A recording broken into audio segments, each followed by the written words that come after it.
Welcome back. In our last tutorial, we talked about lead vocals. Now we're going to learn about recording background vocals.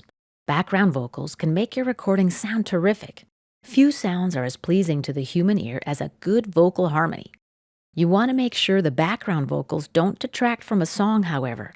They're supposed to support the lead vocal and add power or variety to the mix. Chart out the background vocals before you record them.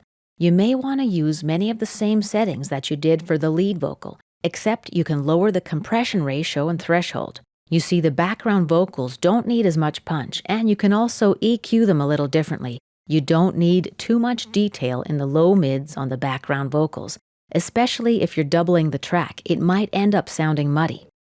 Doubling the background vocal track is one way to get a thicker and more luxurious sound. The miking principles are similar to those of lead vocals. Watch for the positioning of the microphone to avoid the plosives and reflections from the music stand. If you've got more than one singer doing the background vocals at the same time, you might need to roll off some of the lows. That's because masked harmonies can get kind of bassy if vocalists are close to the mic. Once you've recorded, listen to the lead vocal and background vocal together to isolate any problems. Redo the problem areas. When you pan the background vocals, spread them out. They sound fuller if you've got one of the double tracks on each side.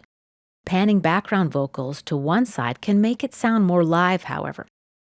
Solo the blend of the background vocals and the lead vocals to make sure it's just right. Don't try to cover up any flaws by mixing in the instruments.